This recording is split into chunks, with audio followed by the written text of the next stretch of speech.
Gas demand అయిపోయింది కదా మనకి. బ్యాచిలర్స్కి చాలా ఉపయోగపడుతుంది ఇది. గ్యాస్ లేనప్పుడు లేదంటే బ్యాచిలర్స్ కూడా ఇది చాలా ఉపయోగపడే వీడియో. ఏంటంటే మనకి రైస్ కుక్కర్ మాత్రమే ఉంటుంది. రైస్ కుక్కర్లో మనం ఏం చేస్తామంటే ఉప్మా చేసుకోవచ్చు. ఎటువంటి ఉప్మా అయినా మనం ఈ రైస్ కుక్కర్లో చేసుకోవచ్చు. ఈ రైస్ కుక్కర్లో మనం ముందుగా వేడి నీళ్ళు కావాలంటే కనుక ఈ రైస్ కుక్కర్లో నీళ్లు పోసి కొంచెం మరగనిచ్చి పక్కన పెట్టుకోండి.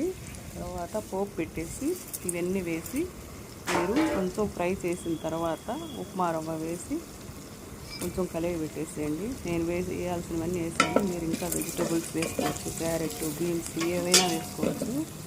సో ఇవన్నీ వేసి మీరు కొంచెం మగ్గిన తర్వాత ముందుగా కాగబెట్టుకున్న వేడి నీళ్ళు ఇందులో పోసేయండి.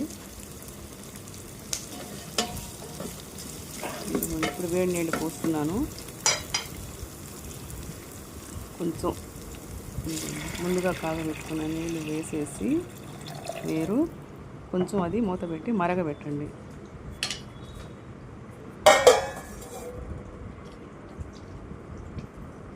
మరుగుతున్నప్పుడు మనం ఉప్మా రవ్వ వేసి కలియబెట్టడమే.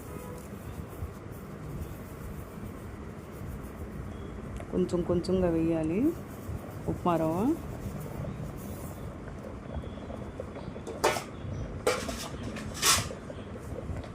ఈ విధంగా కలియబెట్టి మళ్ళీ మూత పెట్టండి. ఇదంతా ఒక 10 మినిట్స్లో అయిపోతుంది. బ్యాచిలర్స్కి చాలా ఉపయోగపడుతుంది ఇది ఉడికిన తర్వాత మీరే చూడండి.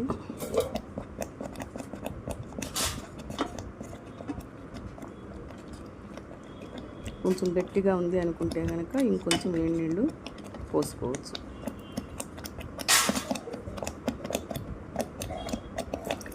ఒక 2 స్పూన్లు వేడి నీళ్ళు వేసి మళ్ళీ మూత పెట్టేయండి. మీకు ఉప్మా రెడీ అయిపోతుంది. ఉడికిపోయింది. మనం దాన్ని మామూలు స్టవ్లో అయితే సిమ్ పెడతాం కదా, దీంట్లో వామ్ పెట్టేస్తే సరిపోతుంది.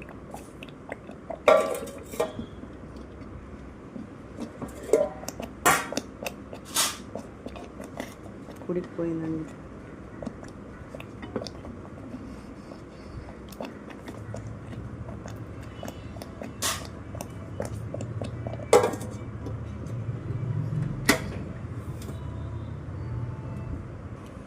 ఉప్మా రెడీ అయిపోయింది. ఇది ముగ్గురికి సర్వ్ అవుతుంది. ఈ వీడియో నచ్చితే లైక్ చేయండి, షేర్ చేయండి, సబ్స్క్రైబ్